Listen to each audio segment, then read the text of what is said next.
Tamil Nadu open places prevention of disfigurement act 1959 இருக்குது. இதில் வந்து அனுமதி பெறாமல் பேனர் வச்சாங்கன்னா அவங்களுக்கும் இந்த மாதிரியான நடவடிக்கை உண்டு.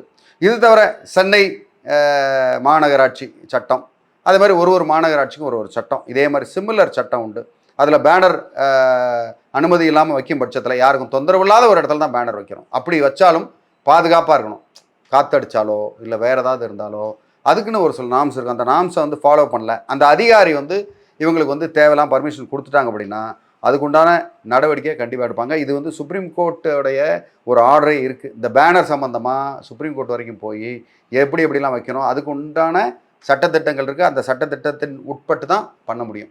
சும்மா வைரல் ஆகுதுன்றதுக்காக 100 அடி வச்சு அதில் தலையில் மேலே ஏறி பாலை ஊற்றுறது, மேலே இருந்து விழுந்து கீழே விழுந்து சாகிறது, இந்த மாதிரிலாம் பண்ணாங்கன்னா கண்டிப்பாக அவங்களுக்கு வந்து தண்டனை கொடுத்தே ஆகணும்.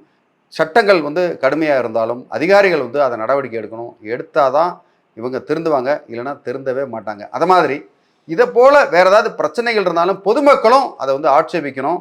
எப்படி ஆட்சேபிக்கணும்? உடனே போய் உங்களை சண்டை போட சொல்லலை, புகார் தெரிவிங்க. மாநகராட்சிக்கு புகார் தெரிவிங்க, போலீஸுக்கு புகார் தெரிவிங்க. புகார் தெரிவிச்சிங்கன்னா அட்லீஸ்ட் புகார் தெரிவித்து அந்த அதிகாரி நடவடிக்கை எடுக்கலைன்னா அவர் பேரில் எதிர்காலத்தில் நடவடிக்கை எடுக்க நமக்கு வாய்ப்பு இருக்கு இல்லையா? அந்த வாய்ப்பை உருவாக்குங்க. அதுதான் வந்து ரொம்ப முக்கியமானது.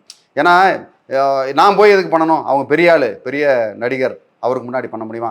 அவர் ஒரு பெரிய அரசியல்வாதி, அதில் வந்து ஆளுங்கட்சி அரசியல்வாதியில் இருக்கிற ஒரு முக்கிய புள்ளி, அவர் பேனர் கீழே விழுந்துருச்சு, நான் என்ன பண்ணுவேன்? அவங்ககிட்டலாம் எங்களால் மோத முடியுமா? நினைக்காதீங்க. ஓகே, எத்தனை பேரை அவங்க பண்ண முடியும்? ஒரு 100 பேரை செய்ய முடியுமா? 1000, நம்ம என்ன 100 பேர் 1000 பேராக இருக்கும் தமிழ்நாட்டில் பாருங்கள், நம்ம கிட்டத்தட்ட 6.5 கோடி பேர் இருக்கோம். அதனால் அதை பற்றிலாம் கவலைப்படாதீங்க.